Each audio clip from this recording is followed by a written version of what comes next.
If you have been listening to the news, in fact, if you've been listening to our show, if you are anywhere related and connected to any kind of social media outlet or news cycle, you have to have heard about these amazing drugs, these amazing medications that are helping people for the first time in their lives lose weight. For a long time, we did not have anything that worked well. Let me say that a little differently.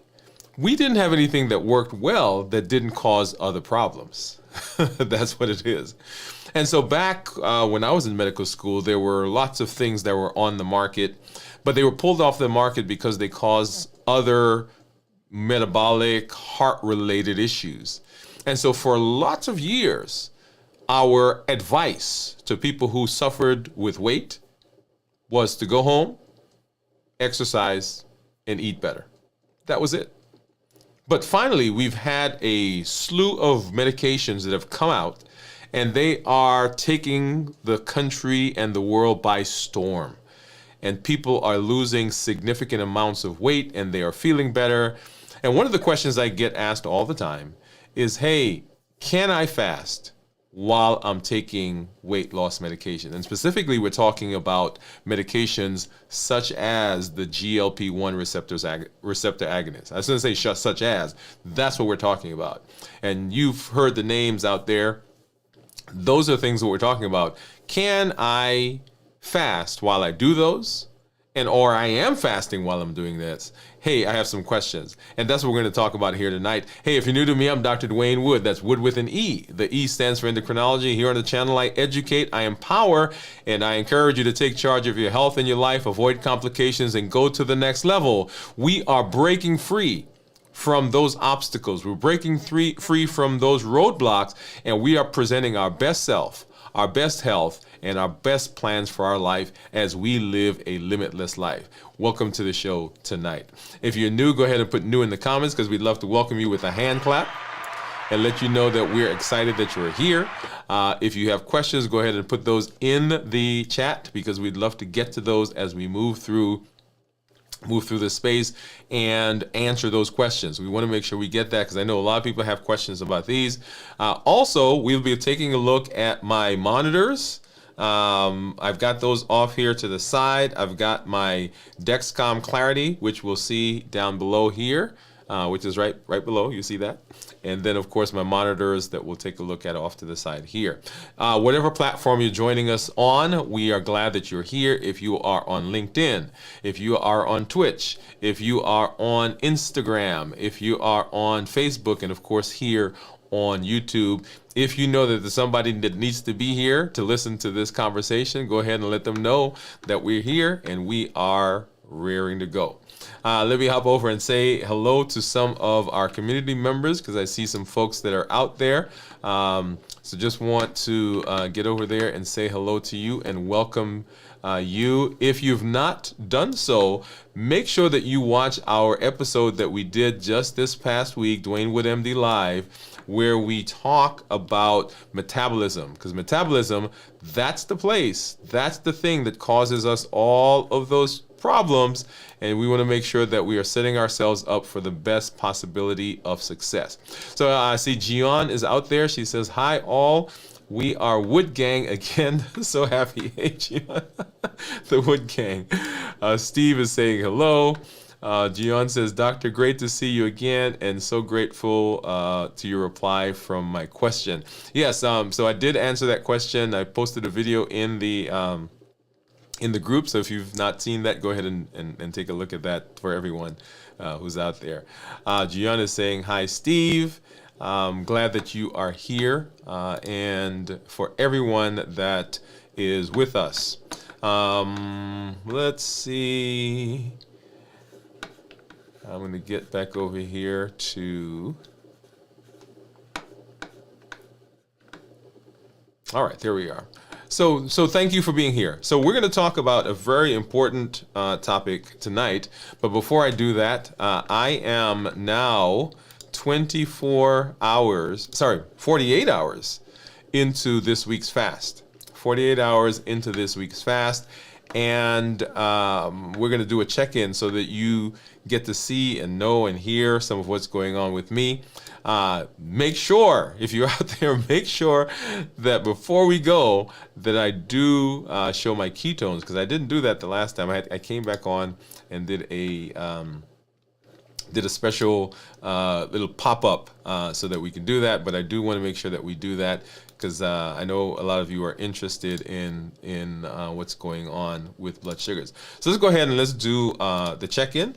And the check-in that I do this because there are people who will have different sensations, different symptoms, different feelings as they're fasting, and I want you to know where I am as I am walking through this fasting space as well.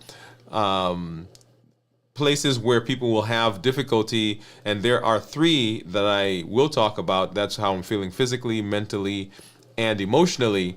But before I do that, let me give you a little bit of backdrop.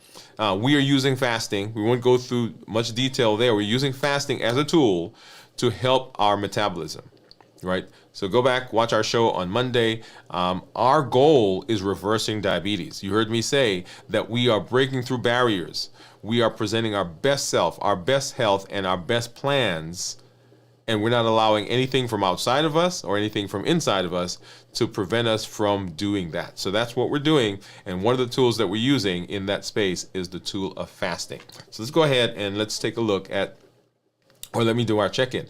So I'm 48 hours, actually 49 hours now, and a little bit more than that, 49 and 9 minutes hours into this week's fast. And I do a 72-hour fast once a week for metabolism, for all the things that we talk about in terms of the benefits that we get from fasting. And right now, physically, I am feeling energetic, actually. Right, so we got through this week. We had some folks that were out, and we just had a good time at work. We saw patients, and still doing some things with my son in his room. So I stopped at the store. When I get off here, we're gonna finish up some things that we want to do there. The weekend is coming up. I've got a long weekend coming up. And so I'm excited. So energy is a big part of how I'm feeling physically. I'm rested as well because I've been preparing for all the things that are coming up this week. So I'm doing a good job of resting. I've not been up late and staying up late. I guess I should say I was up late last night because we did our show, but I've not been staying up late further and getting into the bed and getting rest. So right now I'm not feeling as though I am hitting a wall at this juncture. When we take a look at my blood sugar, you'll see that my blood sugars are better than they were yesterday and then the day before. As I mentioned, that I'm getting over an illness over the last several weeks, and my blood sugars have been a little higher, and so there's been a little bit of fatigue that I felt, but I'm feeling good right now. I'm not feeling lightheaded, dizzy, sweaty. I'm not feeling palpitations. Those tend to come with if we're not doing a good job of hydrating. So right now I'm doing a good job of hydrating and I am resting, so I'm not feeling any of those symptoms. People will say that they feel those as the body is transitioning from burning carbs to burning fat, right? So that dip that they sometimes feel is a pronounced feeling that they get as the body's transitioning, okay? The next thing is how I'm doing mentally. And as I always say, or often say, how we do mentally goes along with how we're doing physically. So if we're not rested, if we're feeling palpitations, lightheaded, dizzy, sweaty, then our thought process does not go well either. And right now, because I'm doing well physically, my thought process is good. I'm alert. I'm not sleepy. Excited to be in this space with you and share this conversation that we're having, and to see the benefits that you're having and see where you are. Okay, so make sure you're dropping that in the chat as well. And then emotionally, as I say, fasting is not just abstaining from food. it encompasses so many other parts of us, how we think, how we feel, our interactions with people around us. All of that is encompassed when we're fasting. And so if we're going to do a good job of fasting, if we're going to be successful, we want to make sure that we are checking in with ourselves in this way. How am I doing physically? How am I doing mentally? How am I feeling emotionally? Are there friction points in my schedule? Are there interactions with my family and friends that can derail me when it comes to fasting? Because remember, we are not allowing obstacles to do that. So any place that we see that there is a tension obstacle, we want to make sure we address it so it doesn't become a big deal and then push us off of our fasting. Okay, that's a huge part. So the reason that I do the check-in is because I want us to get into the habit. Anytime you are making a change, anytime you are trying to improve something, you want to make sure that you're checking to make sure that you're getting the benefit of whatever it is that you're doing, and to find out, do you need to make a change? Do I need to pivot? Do I need to make an adjustment here or there? Do I need to change the time when I'm fasting? Do I need to change what I'm doing or eating when I'm breaking the fast? Do I need to go into the fast differently? All of that can be assessed as we are doing this check-in. Okay? Make sure that you're doing that, and that will help you be successful as we move into better metabolic health. Awesome. All right, so let's go ahead and take a look at blood sugars. Take a look at blood sugars. Let me pop up. This is my Libre that you'll see there on the screen. This is right there. You see that I am finally in the what space? I'm finally in. I was in the 60s. And look at that. It just popped up just as I was saying that, it popped up and is now in the 70s. But one of the things I've had challenges with since I became ill several weeks ago is that my blood sugars have been higher. And we're going to actually do a show on that. I keep saying that I was ill. I actually had COVID. And we're gonna do a show where we talk about what happens post-COVID for a lot of people and how do we get through that. But 70 is where my blood sugar is. You'll see down at see right here. Oops, right here, right there. You'll see near this spot right here. That squiggly white line. That's my blood sugar. And you'll see that it has, for most of the day, been below 100. Right, so the very first part of the day, it was right above 100, and then came down. We dipped below 70 for the first time there at the end, and then just now we just dipped back up. And so let's go ahead and let's take a look at the Dexcom. And I'm going to start off with the 12-hour, and you see kind of the same thing. Started out here in the morning at 124, 123, and continued dropping as we went throughout the day. And finally, let's see, what time did we finally go below 100? I guess that was right at about 6 p.m., right? And according to this, we popped up above 100 maybe an hour after that, and then continued dropping. If I go back and I look at the 24-hour, you'll see here, right, so we were 102 yesterday about 9 o'clock, so that was at 24 hours of fasting. And I want you to notice this, and this is what I was talking about, which was very frustrating for me, because my blood sugars at this point at 24 hours usually is below 100.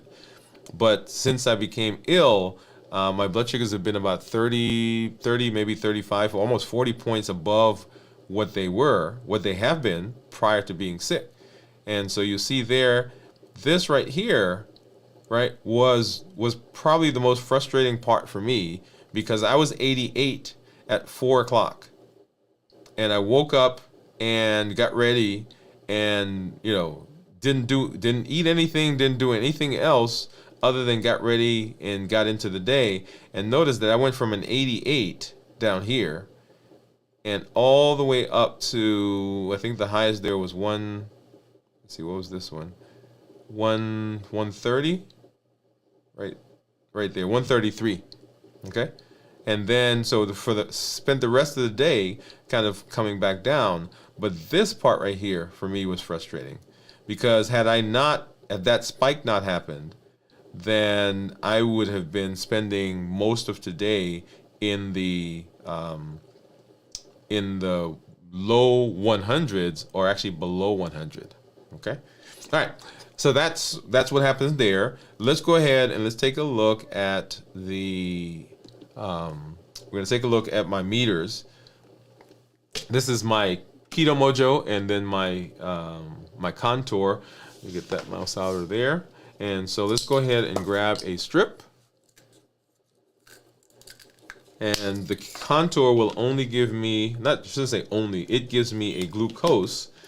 And then the Keto Mojo, of course, gives me both blood sugar and also gives me ketones. So let's go ahead and get this one opened up. Get that strip in here. And I'm going to go ahead and open this one as well and just have it off to the side as I normally do. Get our container with our lancets in there. All right, and let's go ahead and get this started. And as I said, I don't usually use a lancing device. We're going to go ahead and just get a prick right there. And hopefully, I think that should be good because that hurts. And notice that this takes longer because I'm not using the lancing device. So I actually have to press. The lancing device would, automatically shoot it in and then you get the drop of blood. All right, so let's go ahead and get this started. So this is the Keto Mojo. This is error. Okay, that's not good. Let's grab another strip. While that's doing that, let's go ahead and get the contour started. Okay, and hopefully I have another one of these in here. Okay, so I've got to go off and grab one. Hold on a second.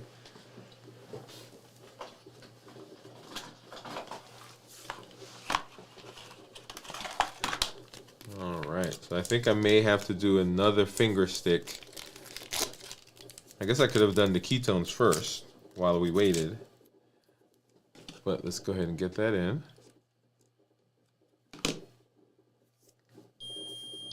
And yeah, I think I need to do another finger stick. So let's do that again. Get some of these.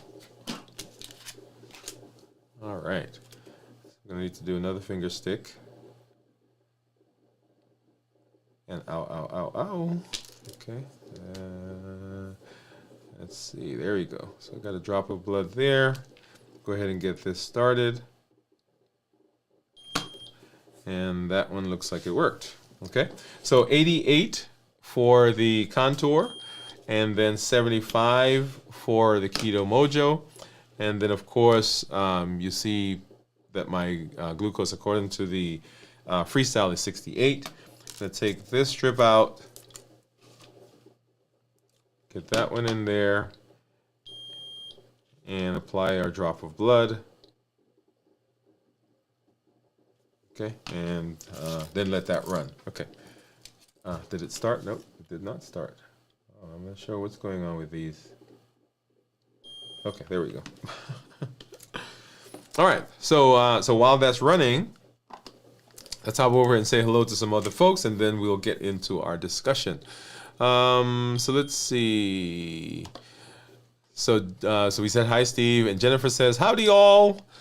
Completed a 48-hour fast, sticking to a keto diet for the next few days. Hope to keep the fat burn up. Jennifer, hand clap and some music for you. Good. Congratulations. Steve saying hello, Jennifer and Gian. Steve is saying great job, Jennifer. Yes, great job. Hi, Jennifer from Gian. And wow, great and great, amazing. 70. Wow, 70. Yes. And let me go back there because right now it's actually 68. So yes, I'm so excited. You guys, it doesn't take much to get me excited, but that does get me excited because I've been struggling with that for the last couple of weeks, because it's been staying right at 100 or just right below. And when in the past that when we fasted, our blood sugars dipped down into the 50s, 60s sometimes. Okay? All right. So, GLP-1 receptor agonists. Okay, so you've heard the names, right? They're Ozempic, they're Mounjaro, they're Wegovy, they're Zepbound. Some of the older ones that are out there that are still used, they're not necessarily used so much for weight loss, but there is Victoza, there's Bydureon, there's B-Cice, which is the newer form of Bydureon. There's Byetta. One of the pills, for GLP-1 receptor agonist pills, is Rybelsus. So you've heard all of these names. And they are diabetes medications. Zepbound and Wegovy, of course, are indicated specifically for weight management. The others that I mentioned are all medications that are being used for diabetes, right? That was what they were intended for. That's how they were developed. And as they were used, it was noticed that, hey, the people who are on these medications are actually losing weight. And so the craze came as this realization happened. And then there were medications, Zepbound and Wegovy, that then became specifically indicated or developed for weight management. Same formula. Let me change. Let me be careful with the words I use. They are similar drugs, similar products. They're packaged differently, and they're indicated. They've been studied. They've been approved for weight management. Okay, and so the question that people ask is, if I am on these medications, can I fast? Or if I'm fasting, can I then ask my doctor to put me on the medication? And let me say at the outset that I am a proponent of GLP-1 receptor agonists. Okay, I think they are an amazing tool. Notice that word.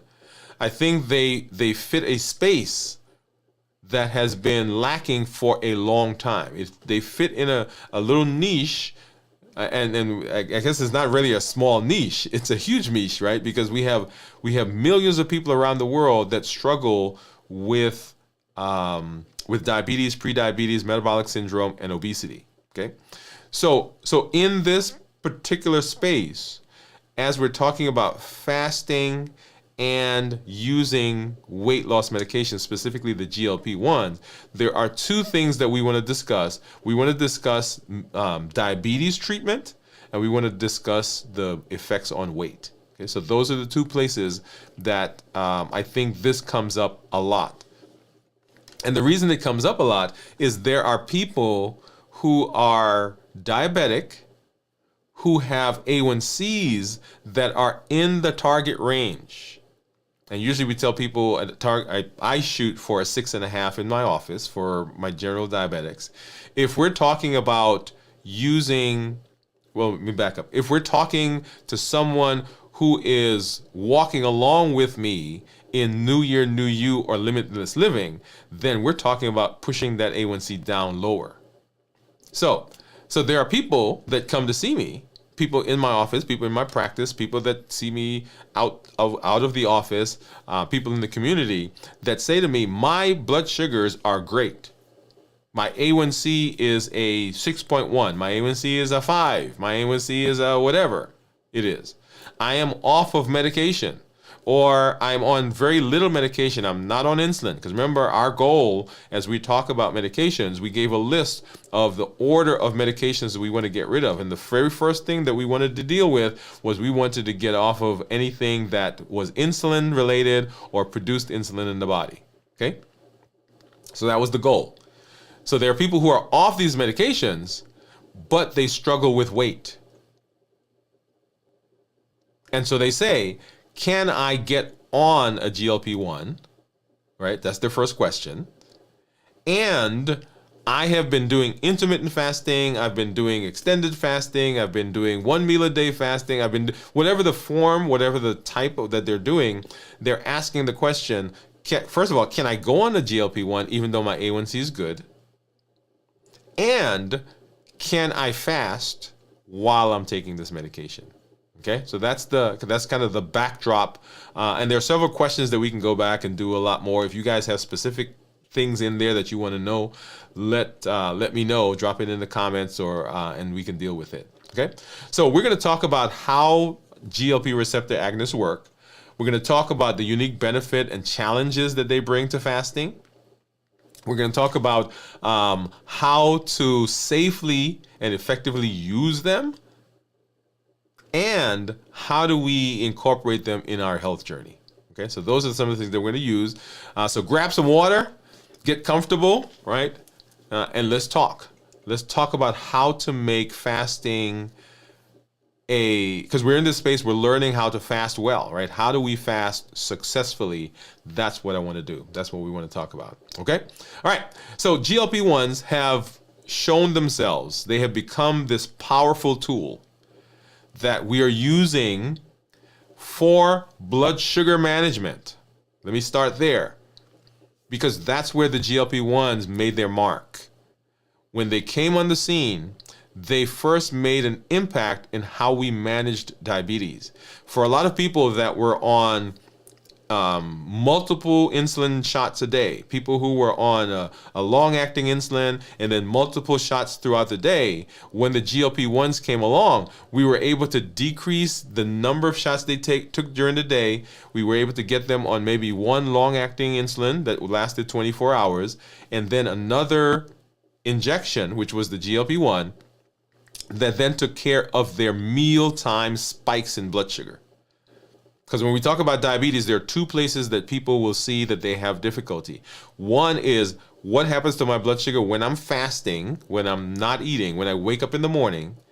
And then the next one is what happens to my blood sugar after I eat. Right? So two different ways the body deals with those different blood sugars. And so we started putting people on the GLP-1s with a long-acting insulin, and we saw amazing benefits. People were getting off of their shots, they were improving their blood sugars, their A1Cs were going down, and we were excited. And then we noticed, wait a minute, Mrs. Jones, her weight went down. Mr. Jones' weight went down. Sally's weight went down. George's weight went down. And so we started looking at this and saying, wait a minute, we are seeing something here that is beyond what we were expecting with blood sugar management, and we're seeing people who are actually losing weight, okay? So really, what are the GLP-1 receptor agonists and how do they work?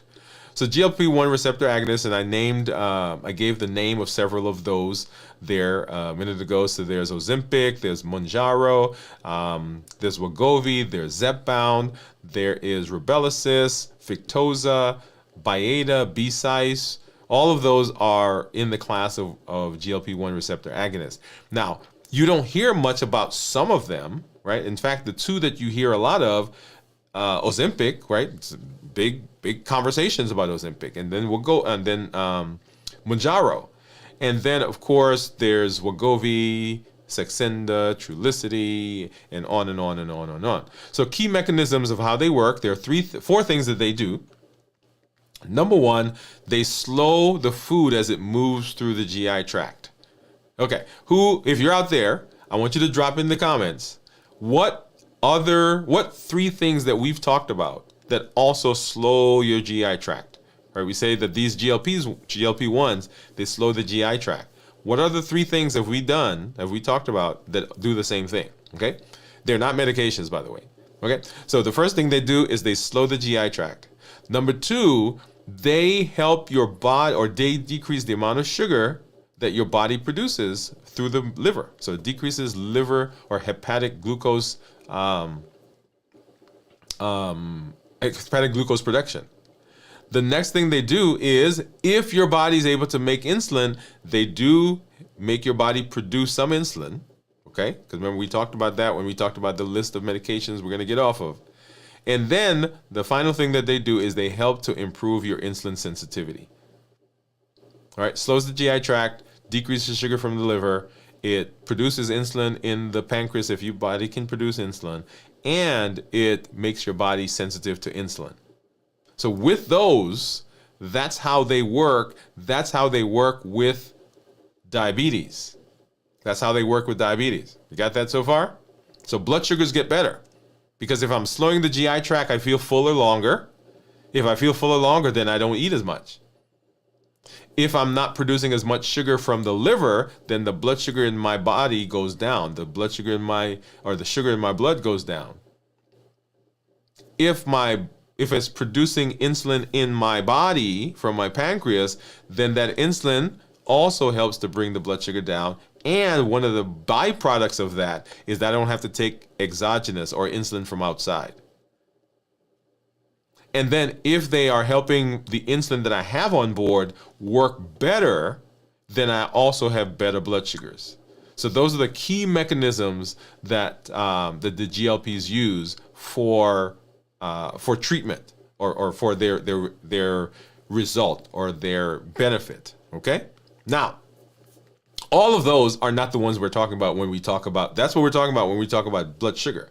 When we talk about weight, what we're primarily interested in there is we're interested in the slowing of the GI tract. Because if I'm slowing the GI tract, that I feel fuller longer, which means that I don't eat as much, which means that there's a signal that goes to my brain that says I'm full. So I'm affecting now the ghrelin, right? So if I'm feeling fuller, then there's a signal that goes to the brain that says I'm not hungry. Right? So it suppresses the appetite. It does not change hunger. It suppresses the appetite. The other benefit that comes in the weight is because I am sensitizing my body to insulin, because I'm sensitizing my body to insulin, the body does not need as much insulin to do what it needs. So remember the 3 pillars? Decrease insulin, suppress appetite, reduce sugar. Notice, right? And we've said that there are several tools that fit that bill, right? One of them that we've used is fasting. Another one we've talked about is balanced bites. Here's another one, right? So these GLP-1 receptor agonists, they in effect reduce the amount of insulin that you need because it sensitizes your body. It slows the GI tract so you feel fuller longer, so it suppresses the appetite. And because I'm not eating and I don't have that big appetite, then I don't eat as much carbs, and so it decreases the sugar in my body. Boom, there it is. Isn't that amazing? Okay, so as we're talking about that, so that is where it works. Okay, so how does a GLP-1 receptor agonist, how do you anticipate that it would work with fasting? Right, so one of the benefits that we see with fasting is that we have better appetite control. We've talked in this space that one of the big issues that people run into, one of the big things that happens is that as we're fasting, we are having that food noise that is constantly there. And the food noise, for whatever reason, whether it's a habit or an emotion or the fact that there are things around us or the taste of the food, the memories that it brings back, that bliss point that we've talked about, if the food noise wasn't there, we would be much more able to resist, avoid, and not get into those things that we said that we didn't want to get into, right? That cookie that's on the table. If I'm suppressing the appetite, if the noise isn't there, then I could walk by that cookie all the time. Unless you struggle with the access part, right? But the idea is that I don't have as big a push to eat that cookie. And so as I'm using the GLP-1s, they are decreasing the food noise. They're helping with that appetite, is controlling the appetite. And so if I'm using that in conjunction with fasting, it's easier for me to fast.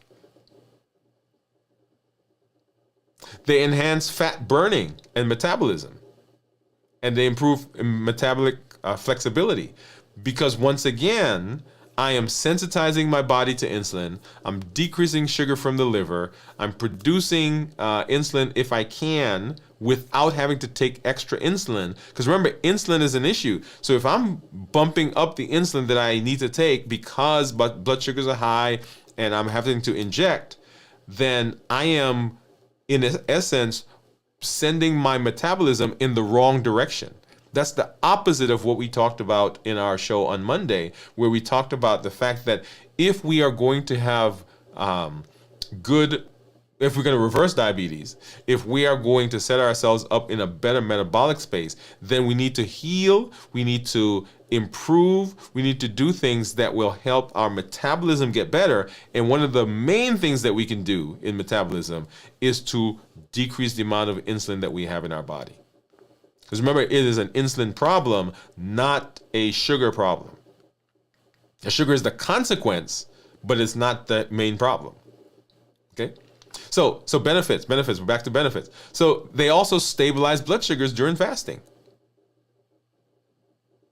Right? They help you to stabilize blood sugar. So it makes your body more insulin sensitive. So we don't have these big fluctuations. Because the body now is able to regulate. Now, this is a great point to make here. When I talk to people who are fasting, one of the challenges for them, if they're diabetic, is that while they're fasting, they're not eating. And if they are on medication, insulin or secretagogues, those medications that produce insulin in the body, then their blood sugars will drop. And they're afraid that they will have a hypoglycemic episode. And if that's the case, then they will end up eating to bring the blood sugar up, and that breaks the fast. The reason the blood sugars fluctuate so much is because of the medication. So when you take the insulin or you take that pill, it doesn't know that your blood sugar is dropping. Its job is to bring the blood sugar down. It doesn't have like a thermometer on it that says, oh, if your blood sugar gets below a certain number, then stop working. It keeps working until the body clears it. But because we have these medications that are on board, then the body's own mechanisms, right, sensitizing, our body's own mechanisms can come into play and can help stabilize the blood sugar on their own. Right, so stabilizing blood sugar. So one of the challenges, of course, as I've just mentioned, is the risk of hypoglycemia, particularly if you're taking other medications, right? If you have other medications that are on board that also produce insulin, decrease the sugar, and do some of those things, then your likelihood of having a hypoglycemic episode on this is increased. So once again, you want to make sure that you're talking to your family doctor, your healthcare provider for all of those things. One of the other issues is gastrointestinal side effects. So nausea, bloating. We talked about the fact that when we fast, the GI tract slows down already. So now if you add a GLP-1 to that, then the constipation that we get, or the feeling of bloating and nausea can increase. We can have people who have bad breath, increased acidity, right? So this is adding that to fasting, right? Fasting itself can do those things. And if we add a GLP-1 to it, now what we've done is we've kind of compounded that process. So for people who are taking GLP-1s and for people who are fasting separate from each other, I tell them you got to make sure that you're doing a good bowel management practice. If we put them together, for sure now, you've got to make sure that you're doing things to keep things regular, keep things moving. Okay? And then if we are on a GLP-1, and we're talking now about medications, complications, then what we want to do is we want to make sure that we are adjusting those other medications. Make sense? Awesome. So fasting does several things. In fact, the 3 pillars that I just talked about, fasting, decreasing insulin, suppress appetite, and reduce sugar. So how does it decrease our appetite?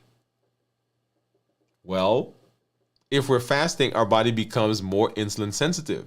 If our body's more insulin sensitive, then the amount of insulin we've got to use goes down. And as soon as the amount of insulin goes down, then we're off to the races with all of the downstream metabolic benefits. Notice, it doesn't take having to stop eating before we get the metabolic benefits from the insulin reduction. As soon as we can decrease the amount of insulin that's there, then those metabolic benefits begin. Because once we decrease the insulin, our appetite goes down. Appetite goes down, we don't need as much sugar. We don't need as much sugar, then we're reducing the sugar. 1, 2, 3. All 3 of those pillars. So those are the benefits and some of the side effects, drawbacks from taking GLP-1 receptor agonists along with fasting. So what are some best practices? And I guess let me pause here and say that to answer the question, can someone take a GLP-1 and fast at the same time? The answer is yes. There is no contraindication to the two, other than that people sometimes when they're queasy, right? What do we do when we feel queasy sometimes? Right? We drink something, we drink some ginger ale, we get some ginger, right? We take something that will settle the stomach, we drink some tea, coffee, whatever it is, that breaks the fast. Okay? So when we are on a GLP-1 and we're fasting, we've got to be mindful of the fact that there can be an interplay, right? So not an interaction, but an interplay in how they work in the GI tract, and they do some of the similar things. Okay? So best practices. Number 1, you want to consult your healthcare provider. You knew that was coming, right? That has to be a part of your plan. Consult your healthcare provider. Choose a fasting protocol that aligns with your health goals, right? As we've said over and over and over, as you're getting into fasting, you want to find a fasting method that works best for you, and you want to research that. You want to look into it. What is going to happen in my body? What should I expect? So that you are aware of that. And then now when we add the GLP-1, or whichever direction you do it, if you're already on GLP-1 and you want to do fasting, then you will know, okay, I'm adding these together and I need to be careful of this thing. Okay, so choose the fasting protocol that's best for you. So during the fast, you want to monitor blood sugars closely. There it is again. Monitoring is so important for anything that we're going to do. You want to monitor closely so that you can be aware when things are happening. That's one of the great reasons, one of the best reasons why I advocate for the continuous glucose monitors, the ketone monitor, the finger stick, right? So all of those are ways to monitor your blood sugar, your ketones, so that you know where you are. You want to make sure you're staying hydrated. Make sure you're staying hydrated and address any side effects that you see. If you're feeling lightheaded, dizzy, sweaty, don't just blow it off. You want to stop and say, okay, what could possibly be going on right here? Avoid stressful situations and overexertion. So this is not the time to run a marathon. This is not the time to get married. This is not, right? So those big events, not the time to do it while you're fasting. And I'm going to say this, but let me say it anyway. I was going to not say it, but let me say it. So if and we've had people who say, hey, I'm getting married, in a month or 2 months or 3 months. I want to get on Ozempic or one of these because I need to lose weight. And so that fine, whatever reason is, During your event, though, I would not recommend using these medications, right? And I wouldn't recommend starting these medications. I guess let me say it that way, because you can have side effects, and you do not want to have those side effects. If you're starting like today, this week, and you're getting married on Sunday, that's probably not the thing to do, because we have a titration period where we're titrating up the medications. It also is not the time to fast.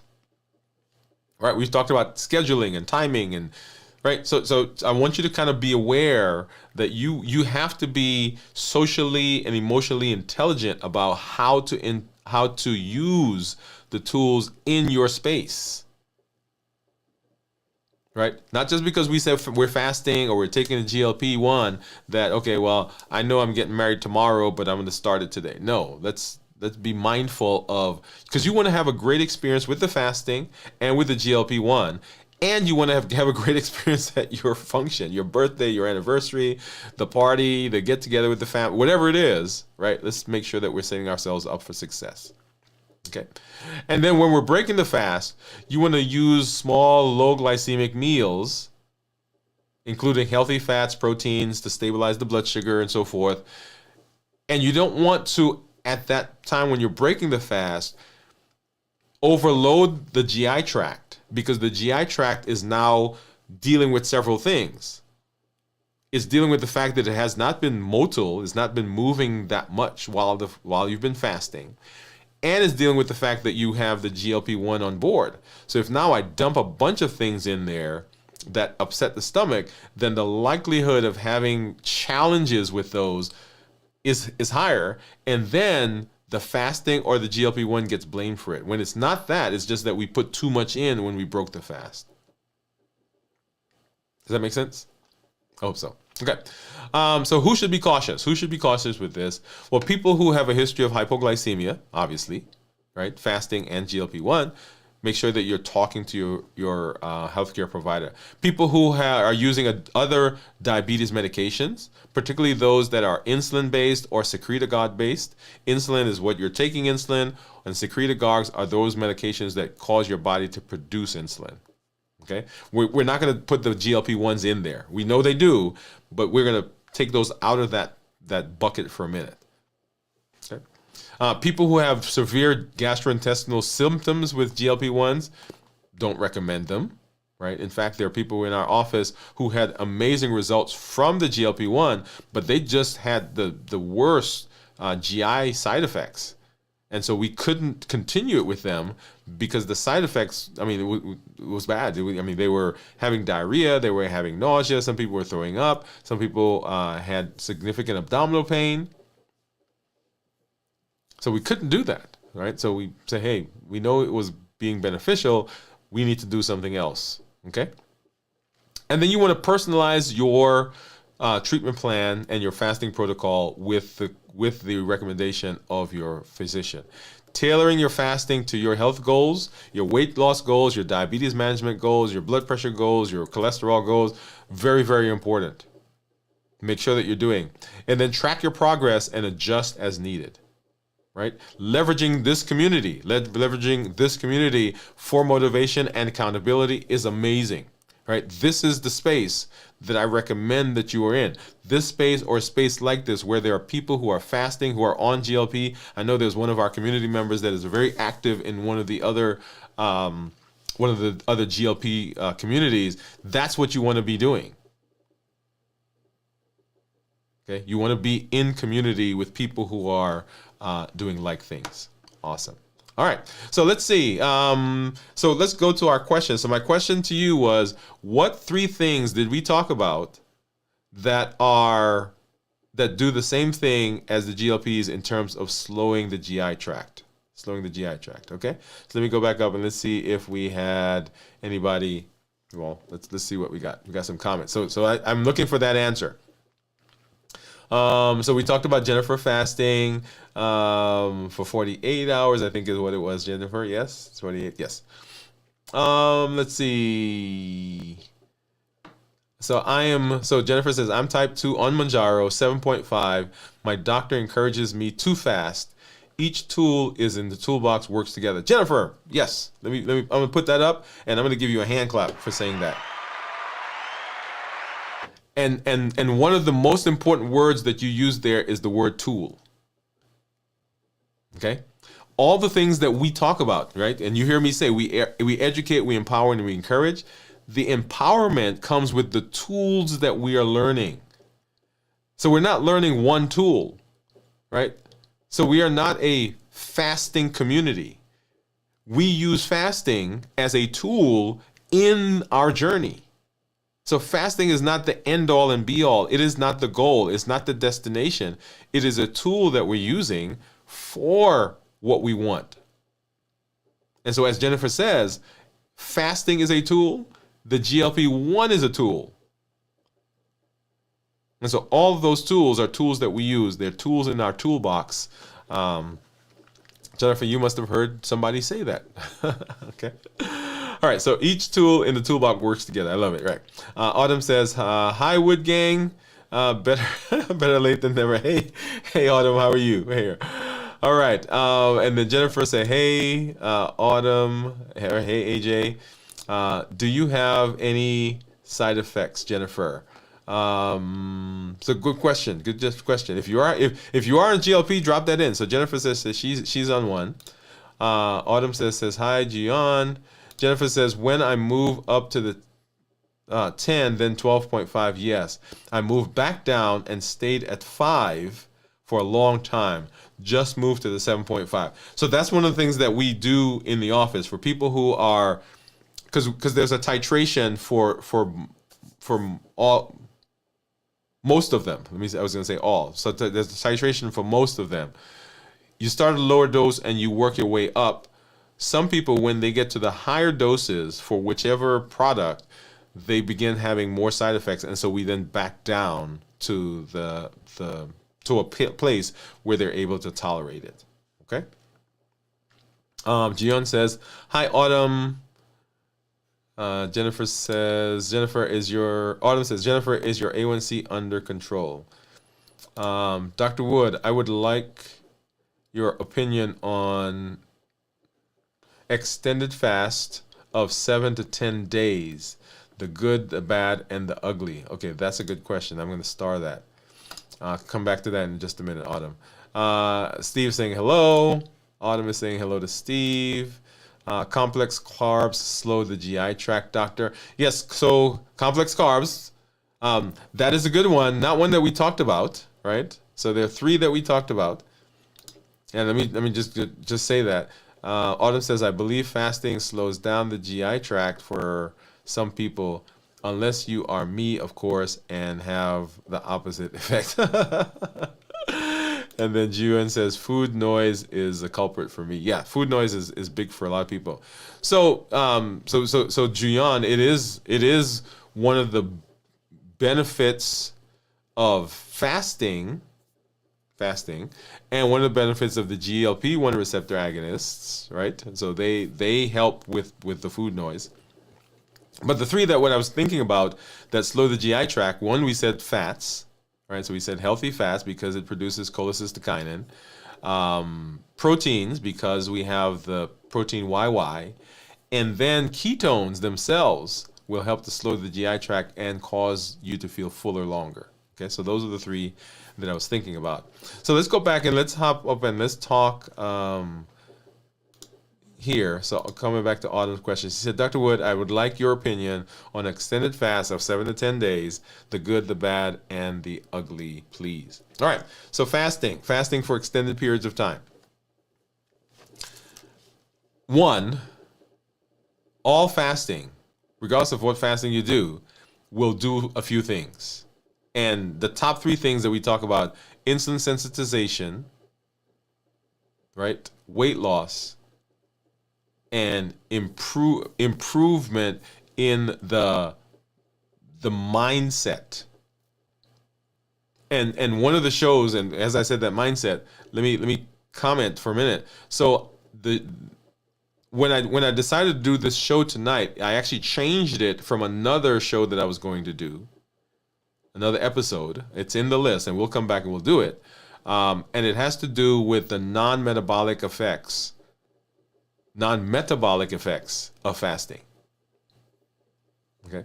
So we talk about the metabolic effects all the time. We talk about the improvement in cholesterol, improvement in blood pressure, and insulin sensitization and weight loss and so forth. But there are some non-metabolic effects, like focus, like energy, which is not a metabolic issue, like being more pleasant, like not having to deal with the food noise. Right? So I'm going through all of those things, but improving metabolism, improving insulin sensitivity, and also improving augmentation. So fasting. So as we come into each year, there are people all over the country, all over the world, that are doing a fast. They're doing a fast from, and you can name something, and somebody's probably fasting from it. They're doing the cleanses, right? So we're fasting for a number of days. And so I think that anyone who is medically able should be able to fast for extended periods for whatever the benefit is that they're looking for. Okay? There are some groups, there are some places, there are some hospital associated programs where you come in, and if we need to get you to surgery like in a month, you're fasting for a month. Okay? It's under medical supervision, but you're fasting. So a 7 to 10 day fast, I think, is amazing for people that are medically able to do that. And we've talked about several of the people who should not fast or should be doing so under the direction of a physician or healthcare provider who are in community. So the good is that with extended fast, you see more pronounced benefits that we've been talking about, Autumn. Okay, so you see a lot more of that. You see faster, more pronounced improvement in in your metabolic situation. Whether it's 7, 10 days, whatever the number is, you should be able to do so relatively simply if you prepare well. Making sure you're hydrated, making sure that you are not deficient in any nutrients, making sure that your vitamins and all those things are good, making sure that you've been eating a nutrient-dense meal leading up to the weeks up to when you're getting ready to do the fast. So don't just wake up tomorrow and say, I'm fasting for 10 days. Right? It takes some preparation. You've got to set your house up. You got to set your family up. You got to let people know what's going on. You got to anticipate some of the issues that you're going to have, right? So don't do a 7-day fast when right in the middle of your fast is when you have your family reunion. Now, you may want to do that, but that's probably not the best time because there are going to be all of these influences that are coming. Okay? So that's that. Medically speaking, there should not be any reason why a person cannot fast for 10 days.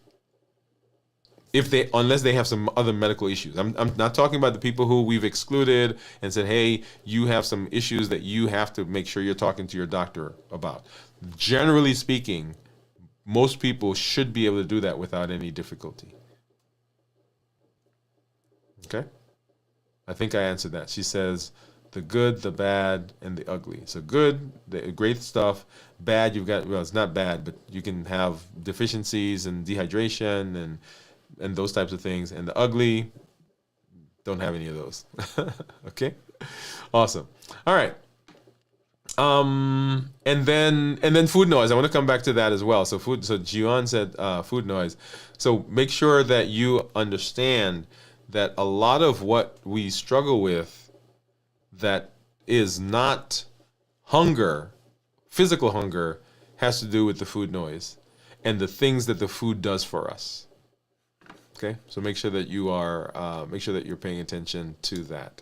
Okay, now before I go to my ketones, I do want to do something really quickly, and I said that we would do this, so let me hop over, and I want to give some shout outs to our members who have joined our membership.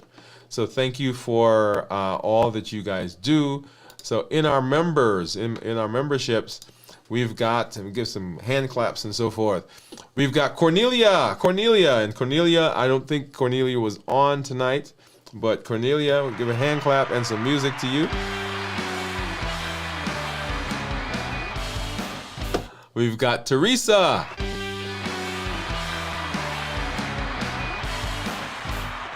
And let me go to this one. Yeah. So as I'm doing this, I want you to anticipate, or we want you to imagine me just like throwing confetti on you, and whatever, blowing the stuff, right? So this is just an exciting time because I really know that you are taking charge of your health, taking charge of your life. And even as we are talking through having the discussions, right? The questions you've asked, and I said to one of our community members in one of our post-show meetups, I said, when you come on, I'm excited to see you there because of what you bring to the community. So each of you, thank you for all of that. So Autumn, thank you for joining us. And then Rebecca as well. Just excited that you are here. And then my man, David Hunt.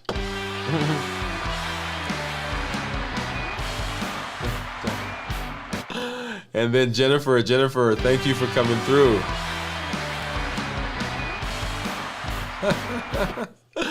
And then Gian,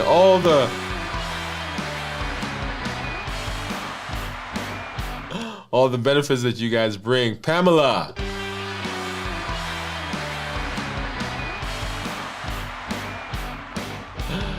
And then we have Lightworks. That was Robert.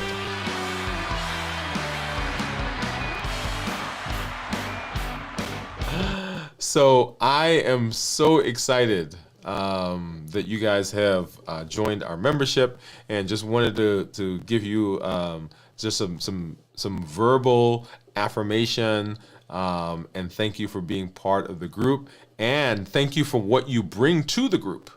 Okay, so what you bring to the group.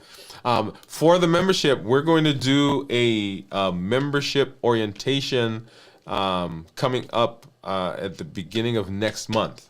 Okay, we're going to do a membership orientation. We're going to go into the community there in Kajabi, and we're going to walk around. We're going to talk. You guys can actually get into Kajabi and have a meeting room where you're talking to each other. So anyway, lots of things there. So we're going to do that coming up at the first of next month. Okay. All right. So let's see. Let's get back here, and that's my. Oh, there you go. That is me. Oh, come on, go off. There we go. So Autumn says, I think there are many doctors who think fasting is crazy. Now, I'll tell you, Autumn, that I was talking to someone today or yesterday or just recently who told me that they had gone to some educators who told them that fasting was dangerous. Okay, so there are still places where we have to educate people. Okay, and so as we are educating, as we're moving through that space, then we will find that that people are beginning to understand that fasting is it is a tool that we can use. And you've heard me say, and let me be quick to say, fasting is not for everybody. Right, and we've commented on that. Our show from last night, right? Is fasting dangerous?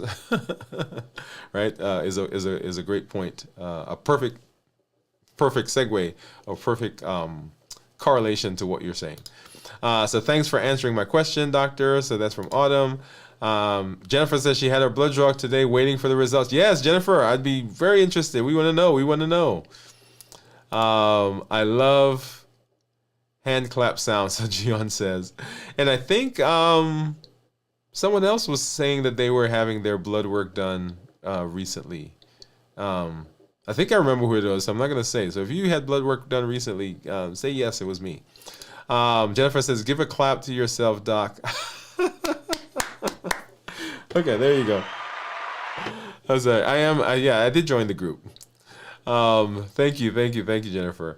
Gian says, I want to listen to clap sound all day. And let's see. Volin is joined us. Volin, I don't think I've seen you before, so welcome. Welcome to the group. Volin is over on Twitch, it looks like. And so for everyone who's over on Twitch, everyone who's over on Instagram, and so there are certain platforms that their comments don't get to come over.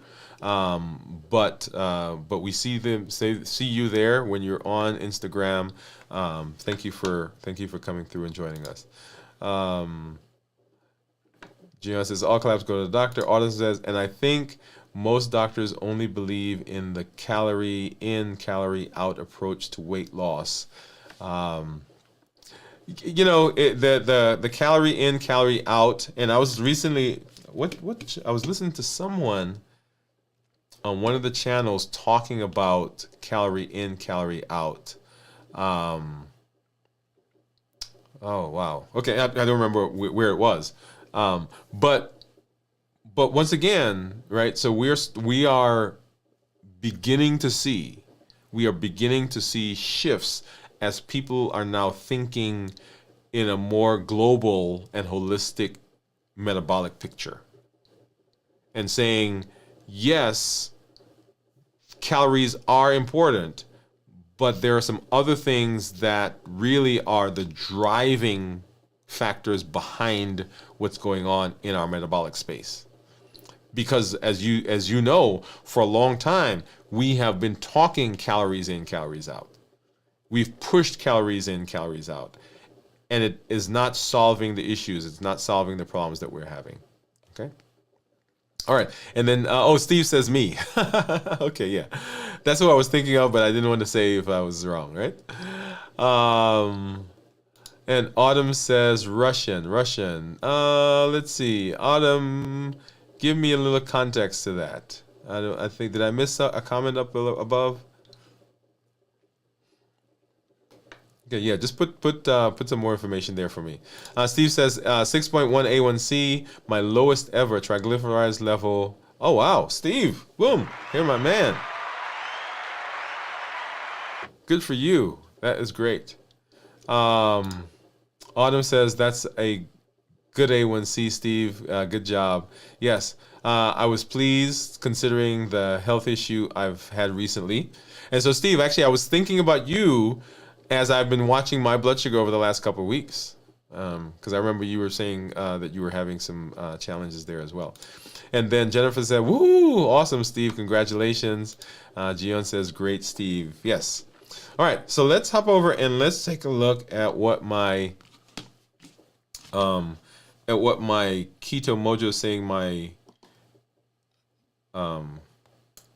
ketones are. I lost that word for a minute. Okay, so I want to make sure I do this now, because if not, I'll forget, and then we'll go off and you'll get a random pop-up come on. All right, so there's my that's my Keto Mojo app. And let's go ahead. I'm going to turn on my ketone meter. Actually, why am I doing that? Let me do it this way. All right, turn on my ketone meter. And then we're going to go ahead and get it synced. Boom, boom, boom. And I think I saw, let's see, let's go back. So Steve said, I think he said 1.8, right?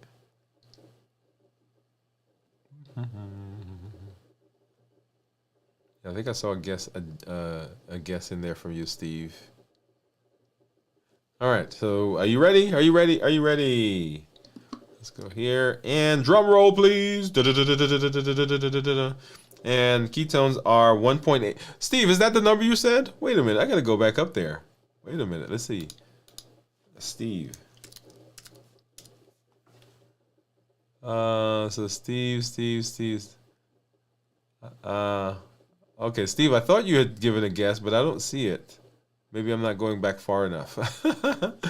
But so blood sugars right now are, my blood sugar is 7.5, and then ketones 1.8. So this is, let's see, when I checked that was 49 hours, right? 40, yeah. So 1 hour behind. 49 hours and 9 minutes. Blood sugar 75, ketones 1.8. As we've said before, ketones less than 0.5 are considered normal. 0.5 to 1.5 considered nutritional ketosis, and then of course above that is considered therapeutic ketosis.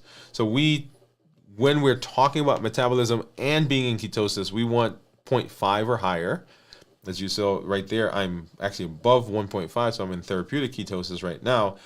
When we look at graphs, you'll see on the screen the tan line, that's my blood sugar, right? So started out there, and let me do it this way so I get a little. So we started out there at 87, we went up to 122, and then started coming down 108, and then of course now with 75. As the blood sugar goes up, insulin comes out to try to manage that blood sugar. And when insulin is out, ketones can't be there. So ketones are going to be low when the blood sugar is high because the blood sugar is being managed by insulin. Once the blood sugar starts coming down, as I'm fasting, you'll see the blood sugar is going lower and lower and lower. And as a result, the ketones can then come out because the insulin is not suppressing it. Okay? And so that's what you see there.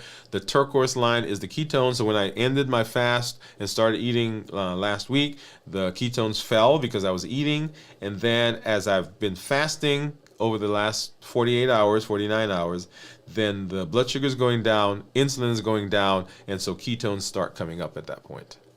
Okay? And so that's what we're seeing there. All right. Okay. So let's see. Steve, don't let your teeth. So Gian was saying, great, Steve. Autumn says the person from the other platform used a Russian word to say hello. Oh, okay. Thank you. I was like, oh, okay, good. Steve says, don't let your health go. I'm paying a heavy price for my bad habits. So Steve, one of the for everyone, one of the things that you've continually heard me say is that we've all made those choices, right? And I'm raising my hand because you guys saw at one point my A1C was 14 or higher. Okay, so we've all made those choices, and in our space now, what we want to do is we want to say, okay, how do we, from this point, move forward? What do we do? What decisions are we making to do that? One of the things that I just added to my so in my digital organizer, I have these mantras that I'm coming up with and so forth. One of the things I've just added to my list is that I am doing the best I can for my body from this moment forward. I'm not going back there because that stuff that I did I shouldn't say probably, it was not the best. But I'm doing the best for my body from this moment going forward. And so, Steve, I applaud you for what you're doing, by the way. Right? I know you say that, the habits in the past, but I applaud you for what you're currently doing and the decision that you've made to make a change and to do as much as you can right now to make the future a much brighter place. Okay. Autumn says, I have a little experience with the Russian language. Oh, okay. Gian says, I understand, Steve. Praying for you to regain only good health, Steve. And so Autumn is saying that. And then Steve says, my ketones 1.2. Awesome. All right. So thank you guys for being in this space. I want you to remember our what our plan is. We are talking to adults with type 2 diabetes who want to reverse their diabetes. We're talking to people who have metabolic disease who are interested in getting better, getting off of medication.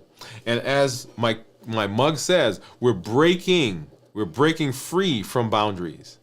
We're presenting our best life, our best self, our best health, and our best goals. We're not allowing obstacles to stop us. And you hear me paraphrase that all the time by saying that I'm not allowing anything from outside of me or anything from inside of me to prevent me from doing what I need to do to be metabolically healthy, to set myself up for success, and to reverse my diabetes. We are making those choices because we have unlimited potential to be able to do that. And the things that bother us, the things that worry us, those 91.4% are the things we put our energy in, and are the things that a lot of times we need to be managing and dealing with, figuring out how to do, how to manage, how to cope with, so that they don't push our buttons and cause us to eat or come off of our plan. 91.4% of the things that we worry about, of the things that we think about, of the things that we stress about, 91.4 never come true. And we are building our plan. We are using the Triple E formula for success. We educate, we empower, and we encourage. We educate with the shows, with the podcasts, with the blogs. We empower with the tools that we're using, that we're learning, and we encourage with this amazing community that you are a part of. We'll do our check-in again coming up tomorrow as we end our fast. We may do it a little early. Tomorrow I have my doctor's appointment, not to get my labs, that's next month, but I'm going to see my ophthalmologist, right? So all of you that are out there, remember there are certain things as diabetics that we have to do. As a matter of fact, there are certain things that we all have to do, but particularly as we talk about our diabetics, there are certain things that we've got to get done annually and every quarter. So every quarter, you should be seeing your healthcare provider. Every year, you should be seeing your ophthalmologist. All those things are things that we want to do to make sure that you are setting yourself up for success, because we're living that limitless life. Okay? So we'll be doing our check-in tomorrow. Make sure you join us. On Saturday, we'll have video from the vault at 9 p.m. Central. On Sunday morning, we'll have This Week in Review, which starts at 6 a.m. Central. And then every day, we are still in our 100-day walk to consistency. And right now, we are on day number 16. Day number 17 coming up tomorrow. Make sure you join that. You don't have to walk. Let me say that again. You don't have to walk. There are people in our community that said they're going to be rowing. They're going to be lifting. They're going to be doing yoga. They're going to be doing some physical activity that you're doing. You're sitting in your chair and you're lifting a broom up. All right. Some physical activity that you're doing that says, okay, I'm doing this because I'm working on my metabolic health. Something that you're doing that you're going to be doing consistently, right? Because it's why 100-day walk to consistency and health. Often, we don't succeed because we don't have a plan, we don't have structure, not because we don't have a desire, not because we don't have understanding, not even because we don't have a vision. We have a vision, but we don't have a plan, we don't have a structure. And we don't succeed because we're not consistent. So 100-day walk to consistency and health says, I'm doing this in this space, I'm being consistent, which is a requirement, and I've got some structure to what I'm doing. Right? So what we're doing here is providing structure. One of the things that we're going to be talking about is limitless. We'll tell you what the acronym stands for. It is the word that we use in our limitless living, right? But the limitless has an acronym, and we'll share that with you as we get further into our season. Awesome. All right, and let's see. Let's get some final comments before we go. Gian is saying thank you. For all you do, Doctor. Thank you. Autumn says, thanks, Dr. Woode. Good to see you all. And then Autumn says, COVID has interfered with my rowing and just about everything else in life. Yeah, so COVID has been a devastating thing for several people in our community. Community. Let me do a plug. Please, if you've not already done so, go ahead and log in. Make sure you get in there. It's a great place for us to support each other in the community. I've been talking and putting some notes in there. I did a video to answer one of Gion's questions last night, right after we got off the show. So make sure that you get in there and you are are supporting each other. Okay. I do want to do one thing. I'm going to go ahead, and I should have done this earlier. Put up the link for a Zoom. We'll drop that in the community tab. And so I'll be on for a few more minutes if anyone is coming over, and we can have a little chat. Once again, if you're interested in doing a shout out on what you've experienced and the benefits that you've had, a win for this week, we're going to be doing that as we go through the shows. I just posted that in the member area. Okay, so I look forward to seeing whoever comes over. As always, I am happy to be here with you. Glad to be in the space. This is Dr. Dwain Woode. That's Wood with an E. The E stands for endocrinology. Here on the channel, I educate, I empower, and I encourage you to take charge of your health and your life, avoid complications, and go to the next level. And in this year, we are breaking free from those obstacles. We're presenting our best selves, our best health, and our best plan for our lives. And we're not allowing anything outside of us or inside of us to hinder us. We're not allowing it to stop us. We'll see you at our next episode. Good night, everybody.